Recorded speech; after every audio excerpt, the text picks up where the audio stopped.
Half पे बता सकता है. So I am answerable to my life in this life and after life as well, and I think everybody else. ठीक. और इस चीज़ को मतलब मैं बिलीव करता हूँ, मैं यहाँ पे अपनी गर्दन पे अल्लाह अल्लाह हुआ है. लिखा हुआ है. बिल्कुल. और ये एक परमानेंट टैटू हुआ है. और इसके पीछे प्राइमरली जो मेरा जो कॉन्सेप्ट है वो ये कि यहाँ से मेरी गर्दन टूटी थी और यहीं से ऑपरेट करके मुझे बचाया गया था 5-6 months आफ्टर माई एक्सीडेंट. और यहीं पे शहर आ गए. और ये जो दाईं तरफ है यहीं पे, this is how close I am to my God and this is way he lives. Because हर चीज़ मेरी ज़िंदगी की उस एक्सीडेंट के बाद बदल गई, but at the same time it help me so much कि मैं आज जहाँ हूँ, शायद अगर मैं एबल बॉडीड होता तो मैं इसी तरह एक ज़िंदगी की रट में लगा हुआ एक पुर्जे की तरह चलता रहता without doing anything. Sarmad, abled bodied लोग भी कभी कभी समझते हो कि ज़िंदगी से बहुत दूर है और उनको भी आपकी जैसी मोटिवेशनल टॉक्स की ज़रूरत है. देखिए, मेरी जो टॉक्स हैं ख़ासतौर पे जो प्रोफेशनली मैं करता हूँ नाविटेस के साथ कॉर्पोरेट लेवल पे, वो तो फिजिकली चैलेंज लोगों के साथ होती नहीं. होती नहीं. वो तो होती एबल बॉडीड लोगों के साथ है. उनको सिर्फ ये रिक्वेस्ट करनी होती है कि प्लीज़ अपनी ज़िंदगी का वही जिम्मा, जिसका मैंने कहा, उठाएं और कुछ करें. वो कौन लोग होते हैं? आम जनरल लोग मतलब आपके ख्याल में ऐसे लोगों को, हम जैसों को क्यों ज़रूरत है इस तरह की टॉक्स की? अगेन क्योंकि मैं ज़िंदगी को बहुत डिफरेंट पर्सपेक्टिव से देख रहा हूँ और ऑब्वियसली हर बंदा उस पर्सपेक्टिव में से अल्लाह ना करे कोई जाए. बट ये कि जब जो चीज़ें मैंने अपने एक्सपीरियंस से सीखी हैं, मेरी ड्यूटी बनती है कि मैं आपके साथ शेयर करूँ.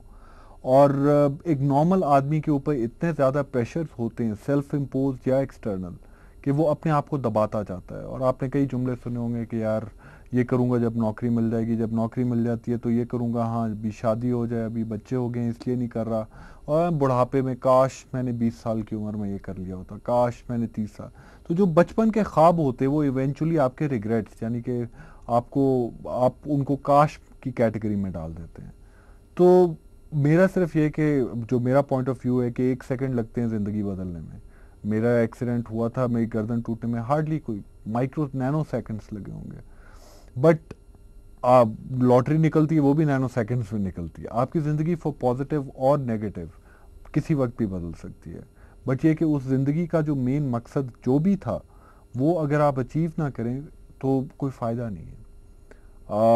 किसी चीज़ को भी आप एक्सक्यूज़ नहीं बना सकते. मतलब अगर मैं कहूँ कि यहाँ पे इस बिल्डिंग में एंटर होने के लिए 3 स्टेप्स हैं तो तौसीक में आपके शो पे नहीं आ रहा. It's a very convenient excuse of not doing a thing, even though I am coming on TV. But फिर भी आप लोग कहते हैं जी हम दफ्तर नहीं जा सकते, दुकानों में नहीं जा सकते. सब बातें सही हैं अपनी जगह पे, बट अगेन आया जब तक हुकूमत कुछ करेगी या बाकी तब तक आप अपनी ज़िंदगी ज़ाया कर दें और मर जाएं. मतलब मैं तो वही बात है कि वो ज़िंदगी तो नाक जितनी दूर है, कल आगे का कुछ पता नहीं है. तो जो भी कर रहे हैं अभी कर लें, एंजॉय कर लें, अच्छा बुरा जैसा भी है, जो आपको सही लगता है, जो आपका ख्वाब है उसको पूरा कर लें, उसके बाद देखिए. सरमद, 2 चीज़ें, आप कि क्या कोई फ्यूचर प्लानिंग, वैसे तो आपने कहा कि ज़िंदगी कैसे, लेकिन कुछ तो प्लान होगा. Where do you want to see yourself after 10 years और maybe 20 years from now? ज़िंदगी शर्त है उसके, मतलब बिल्कुल. सच्ची बात है, इतना लंबा कभी प्लान नहीं किया. बट मेनली मैं हमेशा से अपने आप को कभी भी डिसेबल और एबल बॉडीड में कभी कोई फ़र्क नहीं समझा मैंने. और अपने आप को भी मैं एक नॉर्मल ह्यूमन बीइंग की तरह एसोसिएट करता हूँ किसी भी चीज़ से.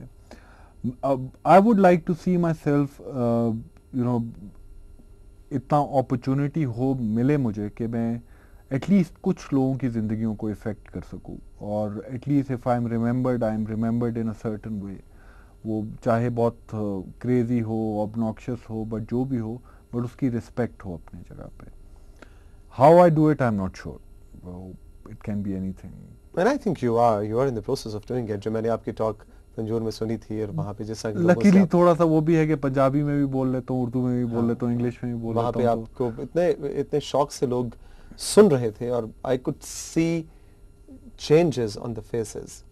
जो अर्थक्वेक अफेक्टेड एरियाज के अंदर जाके आप टॉक्स दे रहे हैं, बाकायदा लोगों के चेहरों पे मैं देखता हूँ कि they're changing the way they think about their future. I hope so.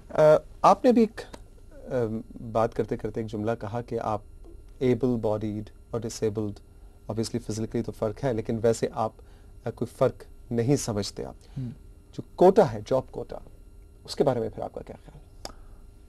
Sir देखें, अब वही बात है कि अब नेशनल टेलीविजन पे मैं को बहुत स्ट्रॉन्ग स्टेटमेंट नहीं देना चाहूंगा, क्योंकि but I want your honest opinion, हाँ, इसलिए कि मुझे लगा है कि आपका as Sarmat Tariq, my honest opinion is कि when we as जो हम माजूर लोग जो हैं अपना हक मांग रहे हैं, इन द सेंस कि हमें एक्सेसिबिलिटी चाहिए, हमें इंस्टीट्यूट्स में एक्सेसिबिलिटी चाहिए, हमें दुकानों में रैंप्स होने चाहिए। ठीक। I totally agree with all that. Accessibility बहुत ज़रूरी है ताकि हम एक प्रोडक्टिव मेंबर सोसाइटी को कंट्रीब्यूट कर दें।